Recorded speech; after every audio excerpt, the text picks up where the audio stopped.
네, 그럼 이제 교재 28페이지고요. 여섯 번째 주제입니다.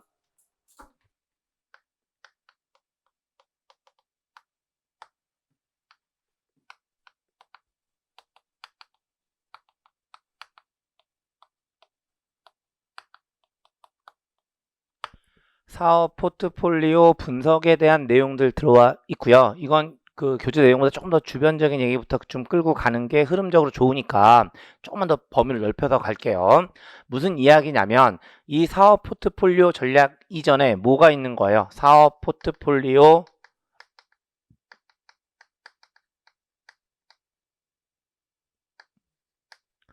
전략이라는 것이 있는 거죠. 그리고 요 사업 포트폴리오 전략이라는 것은 말 그대로 다수의 사업부를 운영하는 형태의 전략을 의미하게 되는 겁니다. 그런데 기업들이 죄송합니다. 그랬을 때 이 사업을 우리는 뭐라고 이름을 붙여주냐면 전략적 사업 단위 SBU라고 이야기하는 거죠. 그래서 사업 포트폴리오 전략은 다수의 SBU를 운영하는 전략이라고 보시면 돼요. 그런데 이렇게 다수의 SBU를 운영하다 보면 당연히 기업은 뭐가 궁금할까요?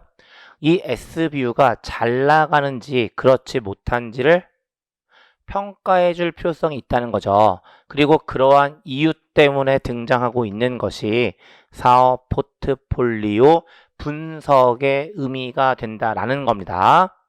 그랬을 때 그렇다면 이제 사업 포트폴리오를 분석할 때 그냥 분석하지는 않는 거고 그걸 분석하기 위한 도구에 대해서 정리를 하시는 거고요. 여러분들께서 시험 목적상으로 정리하셔야 되는 사업 포트폴리오 분석 도구는 크게 두 가지요. 그리고 그 두 가지가 바로 뭐냐면 BCG 매트릭스라고 하는 것과 GE 매트릭스라고 이야기하는 두 가지가 되는 거고 기본서처럼 쫙 모든 걸 다 펼쳐서 설명할 수는 없고요. 조금 요약 정리하면서 내용들을 다시 한번 리마인드 할 거예요. 그러면 먼저 BCG 매트릭스 먼저 보시면 BCG 매트릭스는 모두 두 개의 기준을 가지고 사업부를 분석하고 있습니다. 그리고 그 두 개가 바로 뭐냐면 첫 번째 산업 또는 시장의 성장률이라고 하는 것과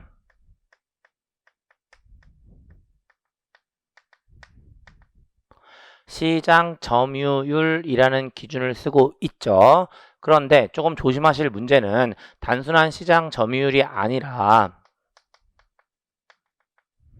상대적 시장 점유율을 쓰고 있다라는 거고 이 상대적 시장 점유율에 대한 개념을 좀 잡아 놓으셔야 되는 거죠. 그리고 아까 그 기출문제 안에서도 문장 하나를 보셨어요. 그러면 여기서 이야기하는 상대적 시장 점유율은 어떠한 의미를 가지고 있냐면 우리가 일반적으로 시장 점유율이라고 하면 전체 시장에서 해당 기업 또는 해당 사업부가 차지하는 비율을 의미하는데 여기서 이야기하는 상대적 시장 점유율은 우리 기업과 다른 기업 사이의 관계를 통해서 측정되는 시장 점유율을 의미하죠.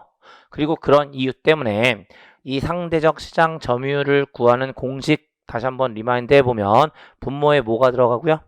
시장에서 가장 높은 시장 점유율을 차지하고 있는 사업부의 시장 점유율이 들어가고요. 분자에는 해당 사업부의 시장 점유율이 들어간다라고 보시면 되죠. 한 번 더 분모에는 시장에서 가장 높은 시장 점유율을 차지하고 있는 사업부의 시장 점유율 분자에는 우리가 보고자 하는 해당 사업부의 시장 점유율이 들어간다라고 보시면 된다고요. 그런데 한 가지 조심하실 거 뭐? 분모에 분자에 들어가는 사업부는 포함하지 않는다고요.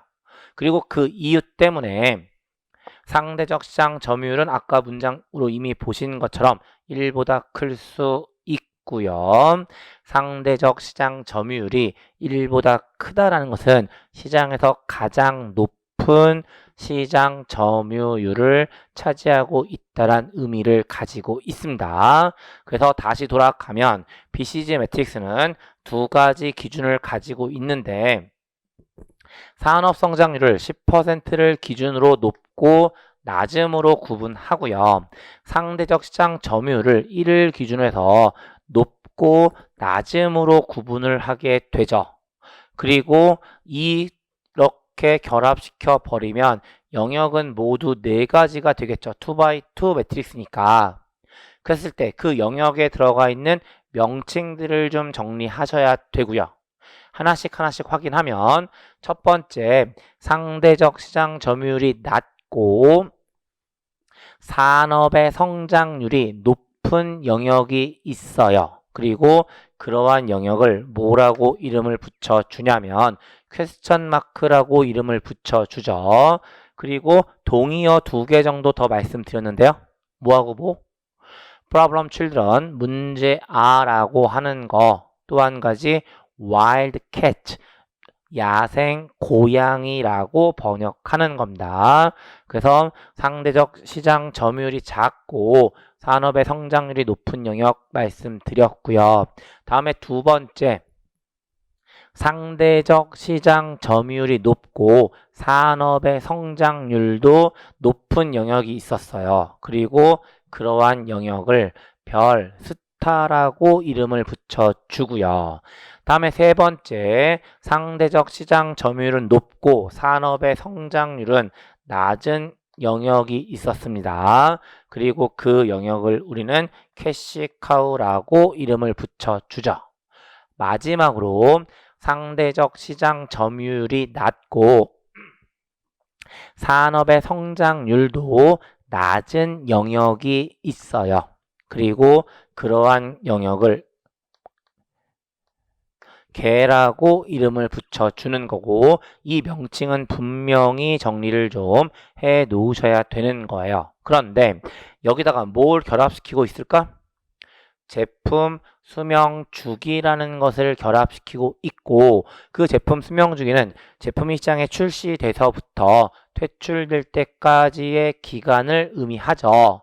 그리고 그러한 제품 수명 주기는 일반적으로 S자의 형태를 가지고 S자 형태를 가진다는 것은 모두 4개의 단계를 가지고 있다는 이야기가 됩니다.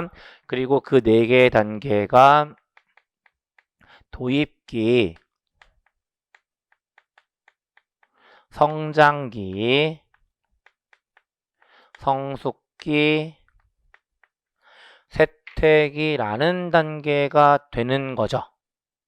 그리고 이 4개의 제품 수명 주기와 앞에서 정리하신 4개의 영역을 매치시키고 있다는 거고 이미 시각적으로 그 설명은 다 된 듯한데요.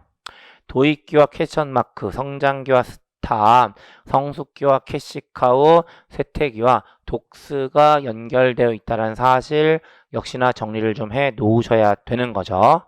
그리고 여기까지 말씀드리면 일단 BCG 매트릭스 자체는 완성이 됐는데 여기다가 어떤 이야기?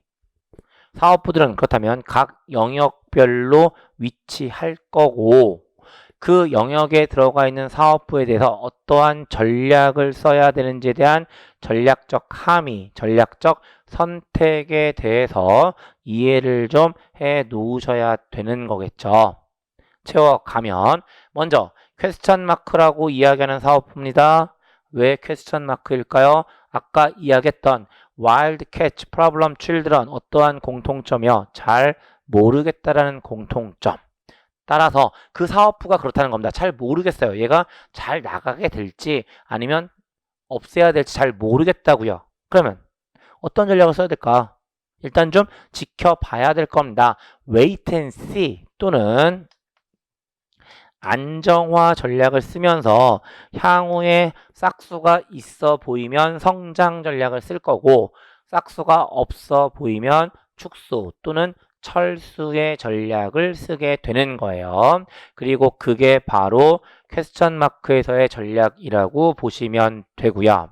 다음에 스타입니다. 별입니다. 어떻게 될까? 하늘에 띄어 놓아야 되겠죠. 그러니까 어떠한 전략이 주된 전략이 되냐면 성장 전략이 주된 전략이 될 거예요. 그 다음에 세 번째 캐시카우 말 그대로죠. 젖소인데요. 우유를 짜주는 것이 아니라 현금을 짜줘요. 뭐 제가 기본적으로 이야기했지만 항상 이거 설명드릴 때마다 드는 생각 한 마리 키워봤으면 좋겠다고요. 예. 그러면 이 캐시카우라는 사업부 어떡할까? 살찌면 안 돼요. 살찌면 죽어버린다니까? 가장 좋은 건 이 상태로 천년 만년 가는 게 제일 좋아요. 그러니까 주된 전략은 어떠한 전략이 되어야 하냐면 안정화 전략이 주된 전략이 되어야 하는 거고, 여기서 이야기하는 안정화 전략과 여기서 이야기하는 안정화 전략은 느낌이 달라요. 얘는 어떻게 될지 모르니까 시간을 끌라는 거고, 얘는 말 그대로 유지하기 위해서 시간을 끌고 가라는 겁니다. 느낌은 분명한 차이가 있어요. 그 다음에 마지막으로 개에 해당하는 사업부고요. 이 사업부는 철수 또는 축소 전략이 주된 전략이 되어야 한다라는 거예요.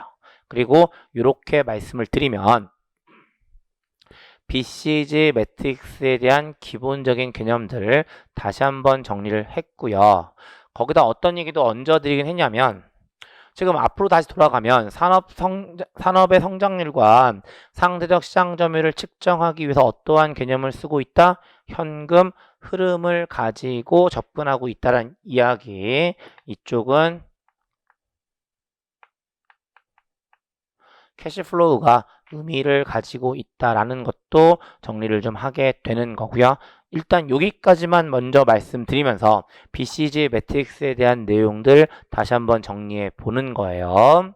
그 다음에 두 번째 G 매트릭스라고 하는 거고 동일한 방식으로 가면 G 매트릭스는 사업부를 분석하기 위한 기준으로서 크게 두 가지를 쓰고 있습니다. 첫 번째 산업의 매력도라고 하는 것과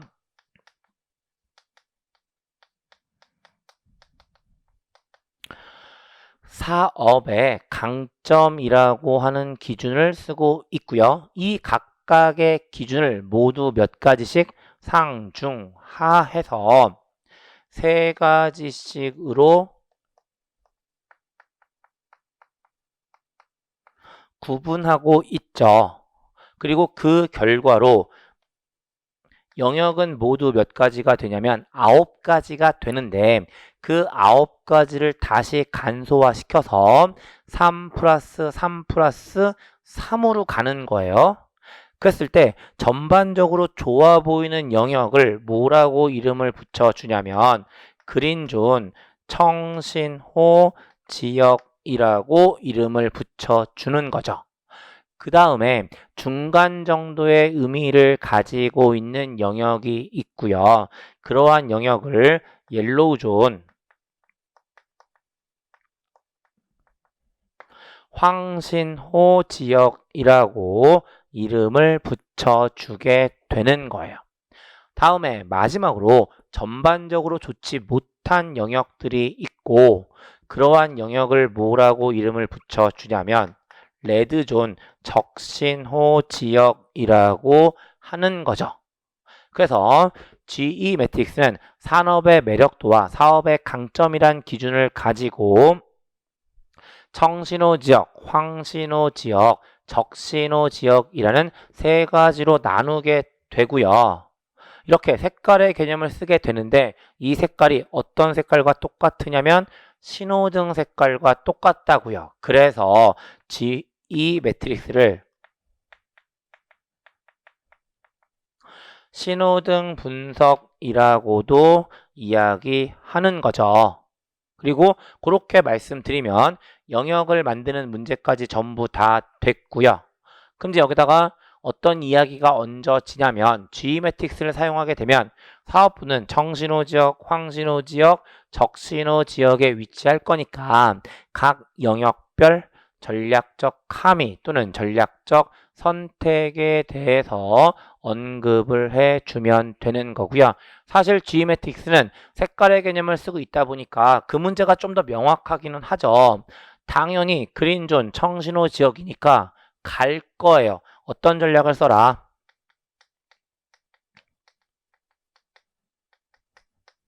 성장 전략이 주된 전략이 되겠죠. 다음에 황신호 지역 노란불이에요. 어떻게 할까요? 갈까 말까 망설이겠죠. 어떤 전략을 쓸까요? 안정화 전략을 써야 하는 겁니다. 다음에 마지막으로 적신호 지역 빨간불이에요. 당연히 서야죠. 따라서 축소 또는